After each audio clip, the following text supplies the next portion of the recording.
తాకట్టులో ఉన్న బంగారాన్ని విడిపించి ఆ రోజు ఆన్లైన్ రేటుకే మేము కొంటాం. Sharma gold company. ఇప్పటి వరకు బయట ప్రపంచానికి తెలియని మిస్టీరియస్ టెంపుల్స్ ఏమైనా ఉన్నాయా? అసలు నీ దేశమే మిస్టీరియస్ దేశం తల్లి. ద్వారక నిర్మాణం ఎట్లా ఉండేదో తెలుసా? అక్కడ సిరామిక్ టైల్స్ మొత్తం అందరూ మగపిల్లలే అయితే ఒక్క ఆడపిల్లన్నా లేకపోతే ఎట్లా అంటే అదే పిండాన్ని మార్చి ఆయన ధర్మక్షేత్రే కురుక్షేత్రే సమవేత యుయుత్సవ ద్వారక ఉందని తెలిస్తే మహాభారతం కరెక్ట్ ఉన్నట్టే కదా. దాని కెపాసిటీ ఎంత ఉంటుందో ఆ లెక్కన ఒక పురమది. What is astra and what is shastra? 7 గ్రహాలు 2 ఖండన రేఖలు ఇవన్నీ ఉన్నాయని ఎట్లా కనుక్కున్నారు?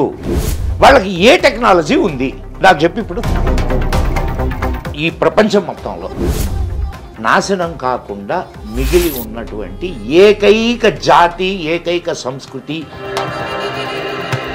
అఖండ భారతదేశం ఎలా ఉండేదండి? భరతవర్షే భరతఖండే మేరోహ దక్షిణ దిగ్భాగే. మరి ఇంతకీ అసలు రావణ లంక ఎక్కడుంది? లేదు.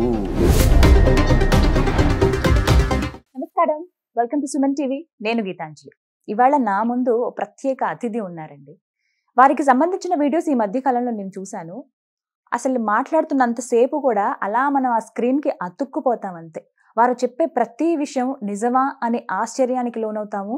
ఇలా జరిగిందా అని మనకే అనిపించి నిజమే కదా అని మనమే రియలైజ్ అవుతాము. బట్ తెలుసుకోవాలి ఇంకా ఇంకా అనిపిస్తుంది వారు మాట్లాడే ప్రతి ఒక్కటి కూడా. ప్రత్యేకించి పురాణాల్లో అంటే మనం ఏన్షియంట్ హిందూ టెక్నాలజీ ఏ విధంగా ఉండేది, ఇప్పుడు మనం ఏవి వాడుతున్నాం, ఇంతకు ముందు కాలంలో టెక్నాలజీ ఎలా ఉండేది, అసలు మన పురాణాల నుంచి ఇతిహాసాల నుంచి మనం ఏం నేర్చుకోవాలి, ఎలా మన లైఫ్ స్టైల్ ఉండాలి, ఇప్పుడు మనం ఏదో ఈజీగా ఒక మాటలో చెప్పేస్తున్నాం కానీ అప్పటి రోజుల్లో అసలు ఎలా ఉండేవి, ఇవన్నీ కూడా మాట్లాడి లేటెస్ట్ నాకు తెలిసి ఇప్పుడున్న జనరేషన్ వాళ్ళందరికీ కూడా ఆయన ఒక డిక్షనరీ అయిపోయారు. ఆయన ఒక బెస్ట్ బుక్ అయ్యారనే చెప్తాను నేనైతే. వారే ది మదన్ గుప్తా. ప్రస్తుతం నాతో పాటు ఉన్నారు. ఇవాళ కూడా ఇటువంటి చాలా సున్నితంగా ఉన్న అంశాలే కావచ్చు, మన దగ్గర ఉన్నటువంటి కొన్ని సందేహాలే కావచ్చు, వీటన్నిటి గురించి వారి ముందు ప్రశ్నలుగా నేను ఉంచబోతున్నాను. మరి వారు ఎటువంటి సమాధానాలు ఇస్తారు, ఎలా మనల్ని ఇంకా అవేర్నెస్ క్రియేట్ చేస్తారు మనకనేది వారి మాటల్లో విని తెలుసుకుందాం. మదన్ గుప్తా గారు నమస్తే అండి. నమస్తే. మాతా పూర్కర్ పేరు విన్నారా ఎప్పుడైనా? ఏం లేదు కదా. ఒకసారి మీరు గూగుల్ కొట్టి చూడండి. ఈ మాతా పూర్కర్ ఎంబిలికల్ కార్డ్ ఏదో తెలుసు? పిల్లలు ఉన్నారా మీకు? బాబు అంబిలికల్ కార్డ్ తెలుసు సార్, విమెన్ గా తెలుస్తుంది నాకు. అందుకే బొడ్డు పేగు అంటారు. బొడ్డు పేగును కట్ చేసి వాటిని దాస్తున్నారు ఇప్పుడు, తెలుసా మీకు? బ్యాంక్స్ ఉన్నాయి. Stem cells. మీ పాత వాళ్ళు ఆ స్టెమ్ ని తీసుకొని ఒక పసుపు గుడ్డలో చుట్టి పెట్టేవాళ్ళు. బాగా ఎండిపోయిన తర్వాత దాన్ని ఒక తాయెత్తు అంటారు కదా, తాయెత్తు లాంటి దాంట్లో పెట్టి అది మెడలోనో మళ్ళలోనో కట్టేవాళ్ళు. ఎందుకు దాన్ని దాచిపెడతారు తెలియదు మనకి. ఎందుకు దాచేవాళ్ళు? ఇప్పుడంటే స్టెమ్ సెల్స్ అని స్టోర్ చేసుకోవడం. ఎందుకు స్టోర్ చేస్తున్నారు? పుట్టే పిల్లలకి ఏమైనా ప్రాబ్లం ఏమైనా వచ్చినా? పుట్టే పిల్లలకి ప్రాబ్లం కాదు, తర్వాత పెరిగిన తర్వాత ఏదైనా ఆర్గాన్ దెబ్బతింటే ఈ స్టెమ్ సెల్ ద్వారా మళ్ళా ఆర్గాన్ ని రీజనరేట్ చేయడానికి అవకాశం ఉంది. That is the technology. దీన్ని కనుక్కుంది Mata Purkar. He is Indian. Okay, ఆయన చెప్పిన మాట ఏందో తెలుసా? ఎవరు నాయన, ఇది కొత్తది కాదురా, ఆల్రెడీ మనకి మన మహాభారతంలో వ్యాసుడు వాళ్ళని కుండల్లో పెట్టి 101 పుట్టించాడు కౌరవుల్ని. అందరూ మగపిల్లలే అయితే ఒక్క ఆడపిల్లన్నా లేకపోతే ఎట్లా అంటే అదే పిండాన్ని మార్చి ఆయన ఆడపిల్లగా పుట్టించాడు. ఆ అమ్మాయి పేరే దుస్సల.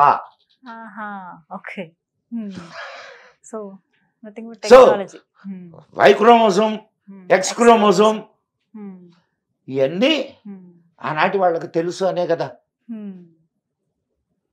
చూస్తున్న ఐవీఎఫ్ పద్ధతే అప్పుడు చేసినటువంటి అది. ఇప్పుడు మనం ఫస్ట్ మనం ఏం చేయాలా అని అంటే దాని మీద పరిశోధనలు చేయాలా. అండ్ ఎగిరే విమానాలు ఉన్నాయి. పుష్పక విమానాలు. పుష్పక విమానానికంటే ముందు కూడా ఉన్నాయి ఇంకా ముందు. విమానాలు. ఆహా. ఎగిరే పురాలు. ఆ. పుష్పక విమానం అంటే ఏమనుకుంటున్నావు చెప్పు నాకు, నువ్వేమనుకుంటున్నావు? సినిమాల్లో చూసాను సార్. అదే సినిమాలో కాదు, ఆ. మామూలుగా పుష్పక విమానం అంటే ఏమని అనుకుంటుంటారు? ఇట్లా రెక్కలు ఉంటాయి, ఇట్లా పైకి ఎగురుతుంది. ఏదో నలుగురు కూర్చొని ఆ, ఉంటారు. అంతే. ఒకసారి రామాయణంలో పుష్పక విమానం యొక్క Hmm. వర్ణన చదువు, ఆ. తెలుస్తుంది నీకు. అది కెపాసిటీ ఎంత ఉంటుందో ఆ లెక్కన. ఒక పురం అది, అంటే ఒక ఊరు. ఊరు. ఒక ఊరు ఇక్కడ నుంచి దాంట్లో ఎగిరి ఇంకో దానికి దగ్గరికి ఒక ఇది చెప్తారు, ఆ. ఎంతమంది ఎక్కినా ఇంకొకటి చోటు ఉంటది అని. ఆ. సో ఎలా సార్ ఇవన్నీ? అంటే అంత అంత పెద్ద విమానాలు ఉండేవి. సరే ఉండేవా లేవా అయన్న కవుల కల్పన, ఓకే. దానికి ముందు కూడా మనకు త్రిపురాసుర సంహారం అని ఒక కథ ఉంది. శివుడు త్రిపుర, 3 పురాల్ని, 3 ఎగిరే పురాలు అవి. ఎగిరే పట్టణాలమ్మా. పురము అంటే పట్టణము అని, ఎగిరే పట్టణాలు అవి. ఒక పట్టణం పైన ఎగరుతుంటే వచ్చి ఇక్కడ దిగింది అనుకో, ఏంది పరిస్థితి? ఇక్కడ ఉన్నవంతా మొత్తం స్మాష్. అంతే. అంటే అంతంత పెద్ద విమానాల్ని, అంతంత పెద్ద వీటిల్ని తయారు చేశారు. సో టెక్నాలజీ డెఫినెట్ గా ఉంది. అది అప్పుడున్న పద్ధతిలో అలా ఉండేది, ఇప్పుడు మనం చూస్తున్న పద్ధతి ఎలా ఉండేదో తెలియదు. అప్పుడున్న పద్ధతిలో ఇప్పుడు దాని మీద ఇప్పుడు మనకు వైమానిక శాస్త్రం ఉంది, భారద్వాజుడు రాసింది. 3800 విమానాల గురించి చెప్పాడు దాంట్లో ఆయన. 3800 ఉంది, నా దగ్గర ఉంది పుస్తకం. తెలుసుకోవాలంటే చాలా సబ్జెక్ట్ ఉంది సార్. అయితే ఈ ప్రపంచం మొత్తంలో నాశనం కాకుండా మిగిలి ఉన్నటువంటి ఏకైక జాతి, ఏకైక సంస్కృతి నీదే. నీదేనమ్మా, అవునా కాదా? తక్కిన అన్ని సంస్కృతులు నాశనం అయిపోయినాయి. దేశాల ఎల్లలు మారిపోయినాయి, మనుషుల మనస్తత్వాలు మారిపోయినాయి, వాళ్ళ సంస్కృతి సాంప్రదాయాలు అన్నీ నాశనం అయిపోయినాయి. ఇంకా మిగిలి ఉంది అంటే అది నీ జాతి, నీ సంస్కృతి. అదొకటే. రైట్. ఇప్పుడు మాటల్లో అన్నారు దేశాల ఎల్లలు కూడా దాటిపోయాయి. అసలు అఖండ భారతదేశం ఎలా ఉండేదండి?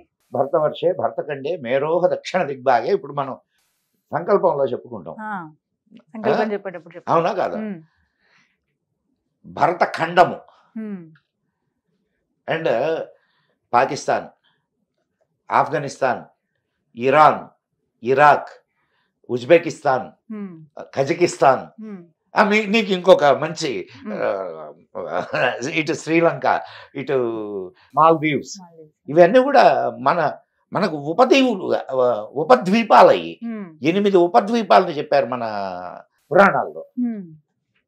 అసలు యాక్చువల్గా ఇప్పుడు మనం శ్రీలంక అంటాం కదా, శ్రీలంక రావణ లంక కాదు. మరి సార్ ఇప్పుడు నేను దాన్ని ఇది ఎక్కడ ట్విస్ట్ కాదు, నిజం. అమ్మాయి కాలక్కాడు దగ్గర మహేంద్ర పర్వతం ఉంది తమిళనాడులో. మహేంద్ర పర్వతం నుంచి రామాయణంలో ఆయన ఏం చెప్పాడు? మహేంద్ర పర్వతం నుంచి హనుమంతుడు 100 యోజనాల దూరంలోని లంకకు వెళ్ళాడు. దాన్ని ఈయన వర్ణిస్తాడు, ఎవరు? సుగ్రీవుడు. అక్కడ 100 యోజనాల దూరంలో ఒక లంక ఉంది, అది 100 యోజన విస్తీర్ణము అని. 11 పాయింట్ సంథింగ్ అంటే 1200 అనుకుందాం, 12 కిలోమీటర్లు యోజనము అంటే. మరి 100 యోజనాలు అని అంటే 1200 కిలోమీటర్లు. ఇప్పుడు భారతదేశం నుంచి శ్రీలంక ఎంత దూరం ఉందమ్మా? ఆ వారధి ఎంత ఉంది? చాలా తక్కువ, 10లోనే 50 కిలోమీటర్లు, 56 కిలోమీటర్లు. కానీ ఇక్కడ నుంచి చూసినప్పుడు వాళ్ళ ఇవి కూడా కనిపిస్తాయి కదా సార్. నేను అదే చెప్తుంది, 56 కిలోమీటర్లు. 56 అంతే. శ్రీలంక విస్తీర్ణం ఎంతో తెలుసా? 346 కిలోమీటర్లు. మరి ఇందాక చెప్పిన లెక్కకి ఇప్పుడు 1200 కిలోమీటర్ల రేడియస్ ఇది రావణ లంక. 100 యోజనాలు అంటే 1200 కిలోమీటర్ల దూరం.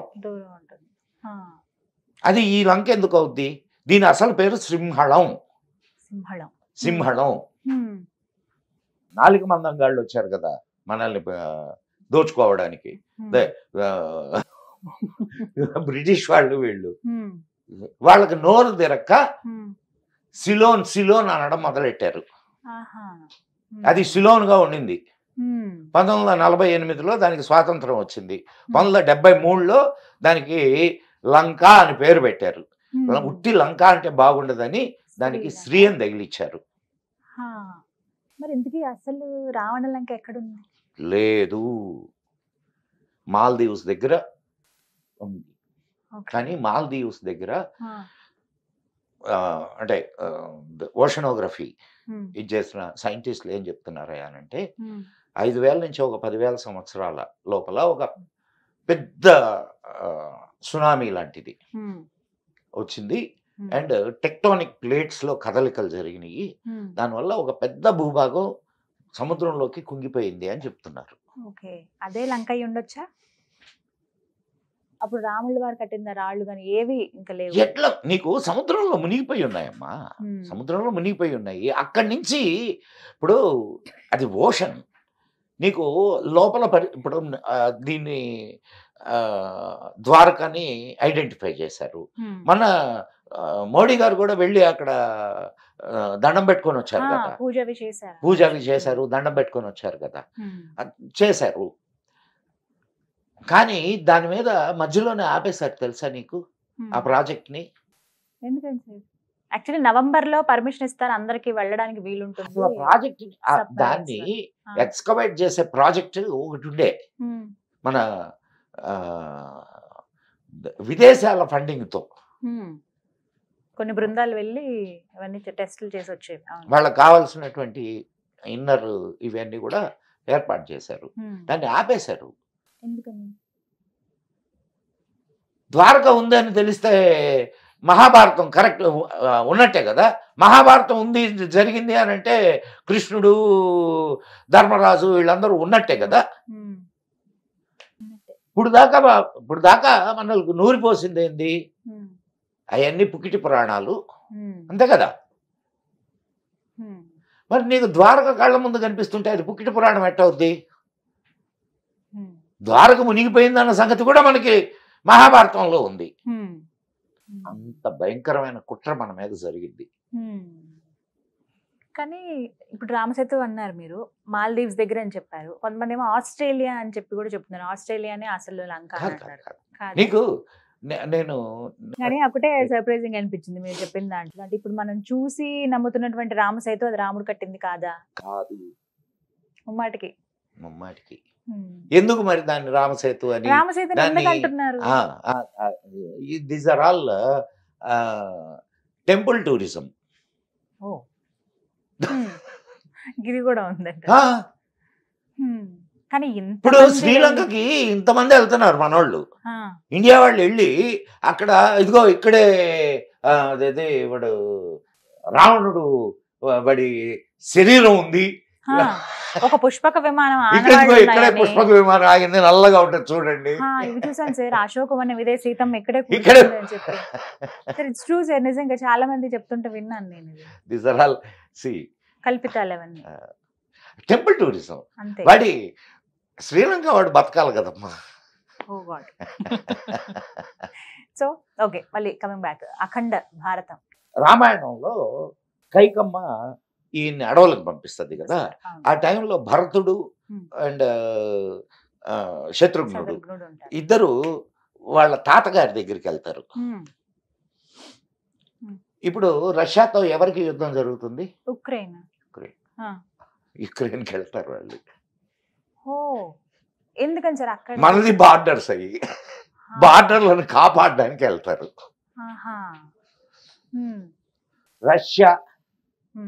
రష్యా సంస్కృత నామం ఏందో తెలుసా? వృక్ష. వృక్ష అంటే ఏందో తెలుసా? ఎలుగుబంటి. సోవియత్ రష్యా శ్వేత వృక్ష, తెల్ల ఎలుగుబంటి. తెల్ల ఎలుగుబంట్లు ఉండే ప్రదేశం కాబట్టి దానికి శ్వేత వృక్ష అని పేరు వచ్చింది. పోలార్ బేర్స్ అంతే కదా విన్నా ఎప్పుడైనా ఇది? మీరు చెప్పింది అయితే వెళ్ళలేదు. తెల్ల ఎలుగుబంటి అంటే పోలార్ బేర్ అదొకటే అక్కడ వరకు తెలుసు. శ్వేత వృక్ష అంటారు తెల్ల ఎలుగుబంటిని. ఇలా చాలా దేశాల పేర్లు మన సంస్కృత నామాలు ఉన్నాయి కదా సార్ వాటికి. ఆఫ్ఘనిస్తాన్ బాగ్దాద్ ఉందా? బాగ్దాద్. బాగ్దాద్. బాగ్దాద్ ఎవరి పేరు మీద వచ్చిందో తెలుసా నీకు? భగదత్తుడు. ఆయన భగదత్తుడు మన మహాభారత యుద్ధంలో పాల్గొన్నాడు. భగదత్త బాగ్దాద్ అక్కడి నుంచి వచ్చాడు ఆయన యుద్ధానికి. మహాభారత యుద్ధంలో పాల్గొనడానికి అక్కడి నుంచి వచ్చాడు. సో అట్లా నువ్వు ఈ రామాయణంలో ఉన్నటువంటి మన అఖండ భారతం అలా ఉండేది అంత. ఇవన్నీ బార్డర్స్ మనకి, ఉక్రెయిన్ గానీ, రష్యా, ఇటు మీరు చెప్పినట్టుగా ఆఫ్ఘనిస్తాన్, ఈ కజకిస్తాన్, ఉజ్బెకిస్తాన్, ఇవన్నీ ఉత్తర కురుభూములు అనేవాళ్ళు. ఉత్తర కురుభూములు. ఉత్తర కురుభూములు అంటే అర్థం వాటి పేరు అది ఉత్తర కురుభూములు. అర్జునుడు వాళ్ళ దగ్గర పన్ను వసూలు చేయడానికి అక్కడికి వెళ్ళొస్తాడు. ఆ విషయం కూడా మీకు మహాభారతంలో ఉంది. ఇంకా భారతం గాని, రామాయణం గాని, భాగవతం గాని చదివితే ఇన్ని విషయాలు తెలుస్తాయి ఫస్ట్ మనకి. అసలు నీకు యు కాంట్ బిలీవ్ అమ్మా. నువ్వు ఏదో పురాణం ఏదో ఒక దీన్ని చదివినట్టు కాకుండా ఒక అనలిటికల్ బేస్ తో నువ్వు కానీ దాన్ని చదివితే అనేక విషయాలు నీకు బయటకు వస్తాయి. అనేక విషయాలు. టెంపుల్స్ మీరు చెప్పినప్పుడు నేను చాలా గుళ్ళ గురించి విన్నాను సార్. నాకే సర్ప్రైజింగ్ అనిపించింది. అసలు ఇప్పటి వరకు బయట ప్రపంచానికి తెలియని మిస్టీరియస్ టెంపుల్స్ ఏమైనా ఉన్నాయా? ఉన్నాయి. అసలు నీ దేశమే మిస్టీరియస్ దేశం తల్లి. నీ దేశమే మిస్టీరియస్ దేశం. కొన్ని వేళ సర్ప్రైజింగ్ గా అనిపిస్తాయి సార్. హిమాలయాస్ గురించి ఇందాక అనుకున్నాను కదా, అది మీకు ఇప్పుడు చెప్తాను. ఇక్కడ let the people also know. Himalayas లో ఒక ఇంటీరియర్ ప్లేస్ అది. యమునోత్రికి వెళ్లే దారిలో అది లెఫ్ట్ సైడ్ లోపలికి వెళ్తుంది. ఆ పేరు నాకు గుర్తు రావట్లేదు, అంతకంటే ఇంకేం లే. హాయిగా మామిడి తోటల ఇయ్యుని శుభ్రంగా దిగి మామిడికాయలు కోసుకొని అక్కడ కొంత సమయం మన పాండవులు అక్కడ గుహలో ఉన్నారు. ఆ గుహ అంతా చూసాం మేము. తర్వాత అక్కడ ఒక టెంపుల్ ఉంది. ఆ టెంపుల్ కి వెళ్ళాం. అక్కడ ఒక పెద్ద ప్లాట్ఫామ్ ఉంది. ఆ ప్లాట్ఫామ్ ఏంటి అని అడిగితే అక్కడ వాళ్ళు చెప్పినటువంటి విషయం ఏంటంటే, అంటే నా మామూలుగా నేనేందంటే ఎక్కడైనా వెళ్తే అక్కడ ముందు ఆ పూజారిని అడుగుతాను విషయం, ప్రాంత విశిష్టత అడుగుతాను. అట్లా మీకు ఇప్పుడు వైదీశ్వరన్ కోయల్ విన్నారా? వైదీశ్వరన్ కోయల్ దగ్గర ఒక అదే తటాకం ఉంటుంది, కొలంలాగా. దాంట్లో మునిగితే చర్మ వ్యాధులు పోతాయంటారు. ఇంకొక ప్రసిద్ధి ఉంది దానికి, ఇది వైదీశ్వరన్ కోయల్కి. మీకు ఇబ్బంది లేదనంటే ఈ సంఘటన చెప్తాను నేను. నా స్నేహితుడు పక్కా కమ్యూనిస్టు. ఎంత ఇదంటే ఏదైనా ఉపన్యాసాలు చెప్తుంటే, ఇది దేవుడి గురించి 4 మంచి మాటలు మాట్లాడుకుంటుంటే నేరుగా వాళ్ళ దగ్గరికి వెళ్ళి వాళ్ళని ఇంకా ప్రశ్నలతో ఇసిగించేసేవాడు. సరే మేమందరం కలిసి కూర్చొని, నేను I was in medical profession, public సెక్టర్లో, సెంట్రల్ గవర్నమెంట్లో కూర్చొని మాట్లాడుకుంటుండేవాళ్ళం. ఇట్లా మాట్లాడుకుంటూ నేను వాడితో అన్నా, ఇక్కడ వైదీశ్వరన్ కోయల్ అని ఉంది, అక్కడ నీకు థంబ్ ప్రింట్ తీసుకొని నీ జాతకం చెప్తారు అన్న. ఏ పో అవన్నీ ఏం లేదు అని అన్నాడు. మరి ఏమనుకున్నాడు? అయితే వాడి దగ్గర ఉన్న మంచి గుణం ఏంటంటే ఏ విషయాన్ని అయినా సరే పరిశీలిస్తాడు. పరిశీలించి ఇది నిజమా కాదా అని నిర్ధారణ చేసుకుంటాడు. నేను ఇది వాడి పేరు కూడా చెప్తాను. మీరు కావాలంటే ఎంక్వైరీ చేసుకోవచ్చు. రాధికా మోహన్ వాడి పేరు. ఇప్పుడు ఎక్కడున్నాడో తెలియదు నాకు. ఈ మాట చెప్పంగానే వాడు ఇంకొక ఫ్రెండ్ ఇద్దరు అప్పుడు నెల్లూరులో నేను వర్క్ చేస్తున్నా, బండి వేసుకొని వెళ్ళిపోయారు వైదీశ్వరన్ కోయిల్కి. వెళ్ళిపోయి వాడికి అక్కడ ఒక పెద్ద ఆయన ఉన్నాడట, ఆయన ఇప్పుడు లేడు. ఆయన నేనే చెప్పా అతనికి, ఇదిగో పలానా చోట పలానా వాళ్ళు ఉంటారు. ఆయన దగ్గరికి వెళ్ళారు వీళ్ళు. నువ్వు నైనా రేపు రానని చెప్పి చెప్పారు. మళ్ళా ఆ రోజు ఉండి రేపు రెండో రోజు వెళ్ళాడు. రెండో రోజు వెళ్ళి ఆ తర్వాత నుంచి వాడు నాకు కనిపించడం మానేశాడు. ఎందుకని? 2 నెలల తర్వాత వాడు నాకు కనిపించాడు. నేను పట్టుకున్నా. అప్పుడు గడ్డం గిడ్డం పెరుగుంది కొంచెం. పట్టుకొని ఏందిరా ఏమయ్యావు అసలు ఏంది, నువ్వు వైదేశ్వరన్ కోయల్ అని చెప్పాను అప్పుడు, అదే లాస్ట్ అంటే వాడు ఏం చెప్పాడంటే, అప్పుడు తెలియదు వీడు పోయి వచ్చిన సంగతి కూడా. నువ్వు చెప్పిన తర్వాత పోయి వచ్చాను గురు. మరి ఏంట్రా అంటే, ఏం లేదు గురు, అంతా రాసి ఉంది గురు, రాసిన ప్రకారం జరుగుతుంది గురు అన్నాడు ఆయన. నేను వాడు వాడు చెప్పుకొచ్చాడు. నన్ను ఆయన థంబ్ ప్రింట్ చూడగానే ఆయన నీ తల్లి పేరు ఇదిగో ఈ అక్షరంతో మొదలవుద్దా అని అడిగాడు. అవును అంటే నా తల్లి పేరు చెప్పేశాడు. నా తండ్రి పేరు ఈ అక్షరంతో మొదలవుద్దా అంటే అవునన్నాను, తండ్రి పేరు చెప్పేశాడు. నా పేరు రాధికా మోహన్ అనేది కొంచెం ఇదైన పేరే కదా, అంటే కాస్త కామన్ నేమ్ అయితే కాదు కదా. నా పేరు చెప్పాడు. అండ్ నాకు కడుపు మీద కత్తి ఘాటు ఉందని కూడా చెప్పాడు.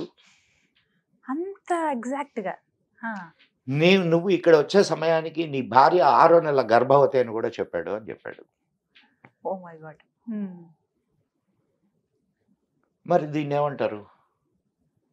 ఒక వేలు ముద్రతో అన్ని అగస్త్యనాడి అంటారు దాన్ని. అగస్త్యనాడి. దాంట్లో నిజాలు నాకు తెలియవమ్మా. బట్ ఇంకా నేను జరిగిన సంఘటన మళ్ళా ఇంకొకటి కూడా చెప్పాడు మీకు. ఇది విచిత్రమైన విషయం. నువ్వు ఇక్కడ వచ్చి నా తర్వాత 6 నెలలకు మళ్ళా ఈ ప్రదేశానికి దగ్గర ప్రదేశంలోనే నువ్వు వస్తావని చెప్పాడు. 6 నెలల తర్వాత వాడికి ట్రాన్స్ఫర్ అంటే అటువైపు వెళ్ళాడు. ఓ మై గాడ్, అంత ఎగ్జాక్ట్ గా వాళ్ళంతా నిష్ణాతులు. వాడు ఆ తర్వాత 2-3 సంవత్సరాల తర్వాత ఎప్పుడో కనిపించాడు నాకు. శుభ్రంగా గిడ్డం పెంచుకొని కాషాయ బట్టలు వేసుకొని విభూతులు ధరించి. నేను జరిగిన సంఘటన. దీనికి మీరేం పేరు పెడతారో నాకు తెలియదు. ఇది విచిత్రమా లేకపోతే ఇది ఏదైనా మాయమంత్రమా అనేది కూడా నాకు తెలియదు. సో ఇలాంటి దీన్ని ఏమంటారు అనేది నాకు అంటే మీకేమనిపించింది సార్? అంటే అలాంటి మనిషి ఇలా మారిపోయారు అన్నప్పుడు మీకేమనిపించింది? ఏమనిపిస్తుందమ్మా, కళ్ళు పెద్ద అయినాయి అంతే. నమ్మశక్యంగా అనిపించలేదు. అసలు ఎలా మాట్లాడేవారు, ఎలా అయిపోయారు? అరే ఆడి కత్తితో ఎందుకు పడిచారు తెలుసా? విద్యార్థి పరిషత్ వాళ్ళకు గొడవ అయింది. వీడు కమ్యూనిస్టు, విద్యార్థి పరిషత్ వాళ్ళతోటి వీడు ఏదో నేను చెప్తున్నది 40 సంవత్సరాల క్రితం సంగతి తల్లి. గొడవ అయ్యి వాళ్ళు కత్తితో పడిచారు వీడిని. అది కూడా ఆయన చెప్పేశారు. సో వైదేశ్వరన్ కోయిల్ అక్కడ జరిగింది. అక్కడికి నెహ్రూ వెళ్ళాడు. నెహ్రూ జాతకం కూడా అక్కడ చూపించబడిందని చెప్తారు. ఇంకా ఇలాంటి మిస్టరీస్ టెంపుల్స్ చాలా ఉన్నాయమ్మా. మన తెలుగు రాష్ట్రాల్లో ఉన్నాయి సార్ అట్లా ఏమైనా? తెలుగు రాష్ట్రాల్లో నాకు ఎక్కడ అంత అంటే ఇక్కడ కొన్ని ఉన్నాయి, కొన్ని విషయాలు ఇక్కడ ఉన్నాయి. ఇప్పుడు ఛాయా సోమేశ్వరాలయం దగ్గర నల్గొండ అండ్ ఏడుపాయల జాతర తెలుసా? ఏడుపాయల జాతర కాగానే వర్షం వస్తుంది, జాతర కాగానే వర్షం వస్తుంది. మరి దానికి ఏంది రీజను? అన్ని లింకప్ అయి ఉంటాయి. నువ్వు ఎక్కడ పుట్టావు? ఏది? నేను పుట్టింది హైదరాబాద్. ఊరది కానీ పుట్టింది హైదరాబాద్. పాలకోడూరు ఎక్కడ దగ్గర? భీమవరంకి దగ్గర. భీమవరంలో ఒక టెంపుల్ ఉంది తెలుసా మీకు? సోమేశ్వర స్వామి టెంపుల్. సోమేశ్వర ఆలయం ఉమ్, చంద్రస్థాపితం అంటారు. ఉమ్. అది దాని విశిష్టత ఏంటో తెలుసా మీకు? అమావాస్యకి ఒక రంగులో పౌర్ణమికి ఒక రంగులోకి మారిపోతూ ఉంటుంది. విచిత్రం అసలు అది నిజంగా అద్భుతం అండి. నీ- తెల్లగా నీ- ఉంటుంది. కాదు, నీ ఊరి పక్కనే ఉంది కదా అది. ఆ? పంచరామాల్లో పంచరామాల్లో ఒక ఒకటి. క్షేత్రం. అవును. ఆ? క్షీరారామం పక్కనే, ఉమ్, దాక్షారామం. ఉమ్, నేను అన్ని ఏరియాలన్నీ హాయిగా తిరిగానమ్మా. ఉమ్. అట్లాంటి చిత్ర విచిత్రాలు. నువ్వు నెల్లూరు దగ్గర ఒక ఉమ్, టెంపుల్ బయటపడింది, ఉమ్. ఇసుకలో కూరుకుపోయింది. హా. కరెక్ట్. మొన్న సినిమాలో కల్కి సినిమాలో చూపించారని చెప్పి ఒక ఆ. టెంపుల్, ఆ, నెల్లూరు దగ్గర ఇలా చాలా టెంపుల్. సంగమేశ్వర స్వామి సంగమేశ్వర 4 నెలలు మాత్రమే చూడగలుగుతాం, మిగతా అంతా వాటర్ లోనే ఉంటుంది ఎప్పుడు. సో ఇలాంటి అద్భుతమైనవి చాలా ఉన్నాయి. ఇట్లా నువ్వు చెప్పుకుంటూ వెళ్తే ఉమ్, అసలు నీకు దీనికి అంతం అనేది ఉండదు. ఉమ్, ఒక్కొక్క చోట ఇప్పుడు ఉమ్, కొన్ని న్యాచురల్ గా ఉండేటటువంటి ఇవైతే, ఉమ్. కొన్ని మానవ నిర్మిత అద్భుతాలు. అసలు ఆ గోపురాలు ఎంత అద్భుతంగా. నీకు అదే శ్రీరంగం టెంపుల్ దండం పెట్టాలి సార్. చూసా తల్లి? అసలు ఎంత అద్భుతంగా ఉంటాయి కదా. ఇలా అయితే వెనక్కి ఇలా పడిపోతాయి. నీకు మెడ నొప్పి పుట్టింది అసలు. నువ్వు అది అంతే దాని బాగుంటుంది. మీద ఉన్న ఆర్కిటెక్చర్ చూడడానికి కూడా నీకు అంత ఇది దొరకదు. కళ్ళు ఇంకా అలా ఉండిపోతాయి సార్ అక్కడ. మధురై. మధురై మీనాక్షి టెంపుల్ ఉమ్, ఎంత, కంచి. ఉమ్, నువ్వు ఏ టెంపుల్ తీసుకోమ్మా, తమిళనాడులో ఏ టెంపుల్ తీసుకున్నా ఉమ్, ఒక్కొక్కటి ఒక్కొక్క అద్భుతం, ఉమ్. ఒక్కొక్కటి ఒక్కొక్క అద్భుతం. So, temples నీకు అంటేనే mystery. ఏదో బయటకి కనిపించే టెంపుల్స్ కొన్ని ఉన్నాయి, ఉమ్, అంటే ఇట్లా పెద్ద పేరున్న టెంపుల్స్. ఉమ్, ఒక్కొక్క ఊళ్ళో ఒక్కొక్క టెంపుల్ ఉన్నాయి, ఉమ్, పెద్ద పెద్ద టెంపుల్స్. ఉమ్, మేము ఒకసారి నేను ఎప్పుడైనా సరే ఓ 10 రోజులు 15 రోజులు అట్లా వెళ్ళిపోతాను. టూర్ వెళ్తూ ఉంటారా? టూర్. ఓకే. నేను మా ఆవిడ ఉమ్, చెరుకు సంచి వేసుకుంటాము, ఉమ్. ఇద్దరు వెళ్ళిపోతాం. ఎక్కడ రాత్రి అయితే అక్కడ ఏదైనా చిన్న అంటే వసతి, చిన్న వసతి, అదే పెద్ద పెద్ద లాడ్జీలు అట్లా ఏముండవు, చిన్న వసతి. ఉమ్. ఏమి లేకపోతే గుళ్ళో పడుకుంటాం. ఆహా. మరి నువ్వు కర్ణాటక వెళ్ళు, ఉమ్. అక్కడ కూడా చాలా హా, మురుడేశ్వర్. ఆ గోపురం కూడా ఎంత బాగుంటుంది సార్ అసలు. ఎంత అమ్మాయి వర్ణించలేము. నీకు అసలు ఇప్పుడు అవన్నీ చూస్తుంటే నీ దేశం మీద నీకు ఒక ప్రేమ కలగడం లేదా? భక్తి, గౌరవం, గౌరవం, ప్రేమ. బా, నా ఖచ్చితంగా. దేశం ఎంత అద్భుతమైన దేశం అనిపించట్లే? ఖచ్చితంగా అనిపిస్తుంది సార్. అది ఉమ్, కర్ణాటకలో ఉమ్, అద్భుతమైన శిల్ప సంపద. ఉమ్, బేలూరు, హళిబేడు, ఉమ్. అండ్ ఇక్కడ హంపి, విజయనగరం. అవును, ఎన్ని చాలా ఉన్నాయి ఇలాంటి అద్భుతం. అయితే నాకు ఒక సందేహం అండి. కైలాష్ పర్వతం, చాలా మంది ఆ పర్వతాన్ని దూరం నుంచి చూడడమే ఒక భాగ్యం అనుకుంటారు. కొంతమంది అయితే ఫ్లైట్ లో నుంచి వెళ్తూ చూస్తారు అక్కడి వరకు. ఇంకొంతమంది దూరం నుంచి, ఈ మధ్య ఫ్లైట్స్ లో ఇగోండి దాని చూడండి పైనుంచి అని వెళ్ళవు. పక్క దూరం నుంచి సార్, ఎంత అంటే అక్కడెక్కడో కనిపిస్తుంటుంది, దర్శనం చేసుకోండి అని చెప్తారు. ఇక్కడే చేతిలో ఉన్న లింగానికి అభిషేకం చేయడం అన్ని చేస్తారు. ఇంకొంతమందికి కొంచెం అవకాశం అంటే ఆ దూరం నుంచి ఇక్కడే సాష్టాంగ నమస్కారాలు పెట్టుకుని ఇక్కడి నుంచి వస్తారు. అంత దూరం ఎందుకమ్మా తిరుగుతారు, ప్రదక్షిణ చేస్తారు. ప్రదక్షిణ ఉంటుంది కొంతమంది, కానీ దాన్ని ఎక్కే ప్రయత్నం అనేది ఎవరు చెయ్యరు. అసలు అది అసాధ్యం అని చెబుతూ ఉంటారు. ఎందుకు అసలు అక్కడ ఏముందని? ఇందాక మనం కూర్చునే దానికి ముందు మన మిత్రుడు కార్తీక్ ఒక ప్రశ్న వేశాడు. సార్, ఈ జ్యోతిర్లింగాలు, శక్తిపీఠాలు ఇవేంటి సార్ అని. మీకు ఎనర్జీ ఒకటి ఉంటుందమ్మా, ఒక ఎనర్జీ ఉంది అక్కడ. అది ఏ ఎనర్జీ అనేది ఎవరికి తెలియదు. మీకు ఒక 60 years బ్యాక్ అనుకుంటాను, ఒక పర్వతారోహకుడు కొంత దూరం ఎక్కాడు. ఎక్కితే అతని శరీరం ముడతలు పడిపోయింది, గోళ్ళు పెద్దవి అయిపోయినాయి, అండ్ ముసలితనపు ఛాయలు వచ్చినాయి, దిగొచ్చేసాడు. ఇది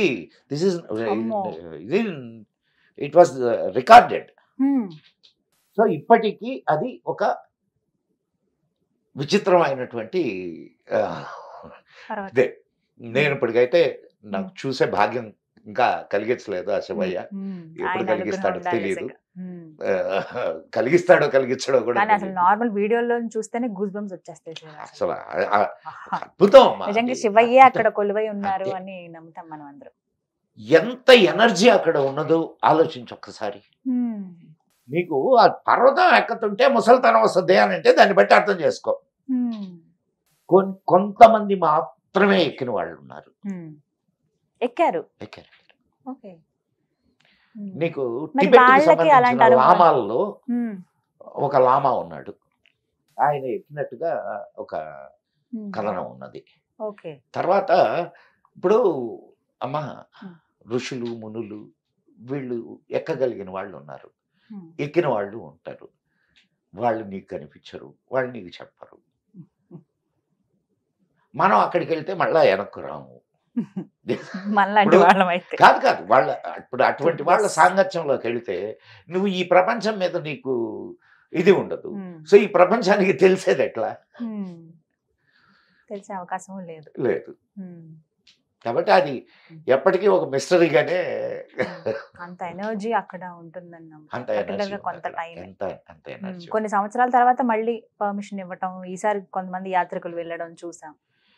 అది యాక్చువల్ గా మందమ్మా, యాక్చువల్ గా మంది మంది ఆ, మన కైలాస కైలాస పర్వతం. పర్వతం అమ్మా. శివుడు నివసిస్తాడనే పర్వతం కదా అది.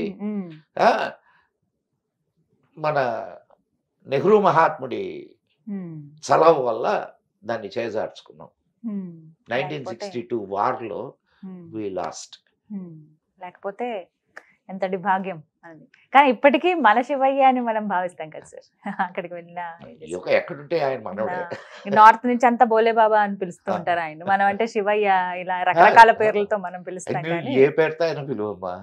చక్కగా చెప్పారు sir. Thank you so much for your time. నమస్కారం. ఓం నమః శివాయ.